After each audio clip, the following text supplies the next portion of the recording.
After visiting more than 40 countries and after screwing up, like that time that I almost lose a train because in New Delhi I went to a different station. Wrong station. Now we run. Something I have learned is to plan my trips. And after many iterations, I have created a template that has been helping me in my latest trips that is both easy and effective. Some weeks ago, Cato Arce, one member of this YouTube channel, told me that I should be a little bit more explicit with my examples. So I'm gonna walk you through on how I will plan a trip to Madrid, which is my hometown, but that then this can be extrapolated to any kind of trip. So let's get started. Let's use this template for our case and create a new entry for Madrid. And let's run the template. The first thing that I'm gonna be doing is to check if I need a visa to that country. And if I do, I'm gonna enter the information of what is required over here in this toggle. First is just gonna be the information, but later it's gonna be the visa application or whatever document I will need to show in the immigration of the country at the time of the arrival. So here is gonna be very easy to retrieve. But since this is a trip to Madrid and I'm an European resident, I'm not gonna need visa, so I'm not gonna be using this. Then when we are starting, we have two things that we have to start uncovering. The first one are the flights to the country to see which dates are available, which are the prices, to have a general idea. And the next one, the things to do in the country, so we can more or less know how long we will need to spend.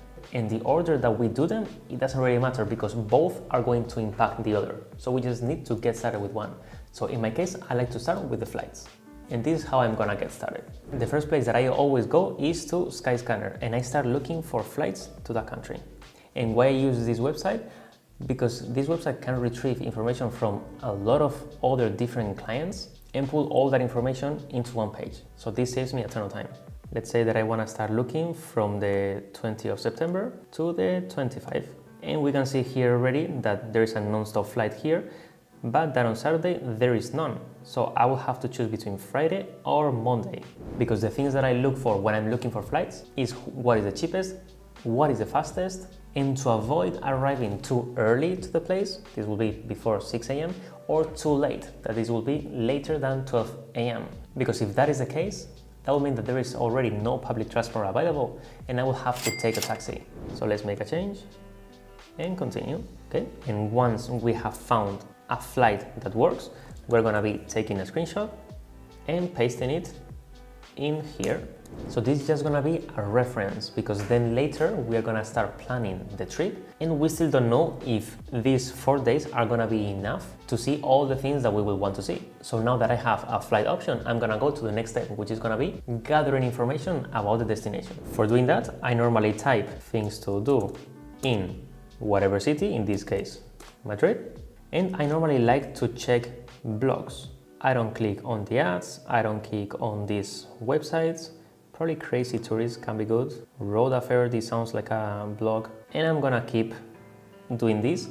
And whenever I find places that I want to visit, I'm gonna go to Google Maps and I'm going to start favoriting every place that I wanna visit. This is very useful because then we can start planning our days, taking into account the things that are more close to each other. So let's check the Royal Palace. And this, I can assure that is very beautiful. So let's put a star.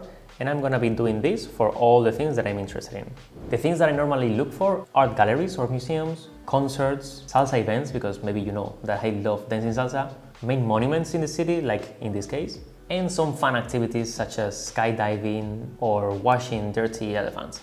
Then optionally, there is also a place in this template where we can start putting all these new places that we are finding, because then with this checkbox property, we can be checking which of them have already been introduced in our plan. So let's include the Royal Palace and we will do the same for all the different places. Of course, these are placeholders. So let's create Madrid schedule and Madrid places to visit. Okay, so now that we have all the stars in the map of the things that we want to visit and potentially also in Notion, we're gonna start with the planning.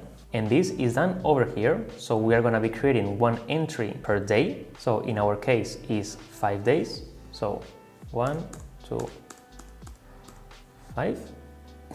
And I'm gonna be putting here the day. Then here we have several properties. This first one is the city. Here we are just going to be writing in which city we are gonna be spending our day. This is just to have a bird's eye view in the case that in the trip we are changing cities very often, so we can actually see where we are. Then this property is the planning property. Here I'm gonna be writing the things that we are gonna be doing during the day, but I like to keep them very open. I don't like to put times. I'm just gonna be using times for those events or transportations that need time. Then transportation, because I like to have it separate to know when I have to take each transportation, where I'm gonna be sleeping in. This will be the name of the hotel. The big expenses, in my case here I just track the airplanes, transportation and hotels, and whether or not the hotel has already been paid, to keep track of that. So I'm gonna get started. Our flight is this one, and I'm gonna continue writing the plan. By the end of this process, we find that this plan contains everything that we want to do in the city. Then we can be free of going to the next step. But if not, maybe we have to change the flights, because if we are leaving some things out of the plan, maybe we have to make the trip longer. Or if we have too much free time, maybe we have to make the trip shorter. So feel free to go back to the previous step, change flights and change the plan until both fit. And once that is the case, we're gonna go to the next step, which is booking.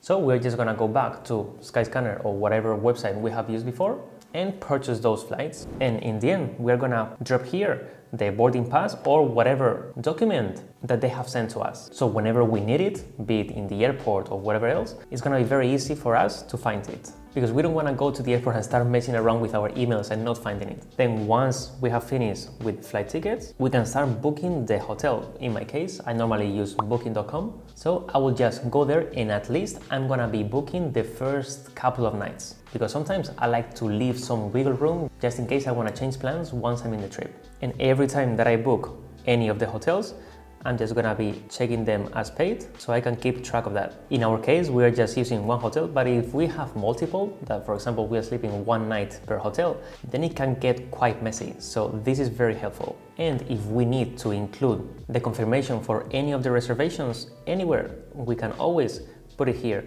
In the case of Booking, I don't need it because they're gonna be stored in the app, but if you are using other apps and they're not so organized, this is a very good place to store them. So now, once we have our flights booked and the first nights of hotel also booked, then we just have to wait until we will start packing our luggage. And for this, I also have a trick, because I always tend to, for example, forget to bring the dirty clothes back or some extra socks, or I always forget something. So I decided to make a checklist, but that is an automated checklist. If we open it over here, the only thing that I have to fulfill is which is the trip data. So in my case, I'm going there for 5 days.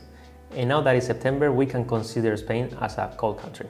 And then here in the view to bring, I have automatically the list of things and the quantity. This is going to take into account the number of days that I'm going there, that I need to put into my luggage. Just to show you a little bit, if I change this to, let's say, 10 days, so all these quantities get updated. And if instead of a cold country, the country that we are going is a warm country, you can see that here we have coat, gloves, and etc. But if we select warm country, all of that is going to disappear, and just the things for warm countries are going to appear. But in our case, it's cold. So now whenever we are packing, we will just be checking things off until the list is empty, and we will be done. We will just take our luggage and go to the trip. So if you think that this template may be useful for you, feel free to pick it up in the description of this video, and I hope it's as helpful for you as it's been for me. If you have liked this video and will want to get better at Notion, I'm sure that you will like this video over here where I share 15 tips to make the use of Notion more productively. So that is it for the video, guys, and as always, hasta la próxima.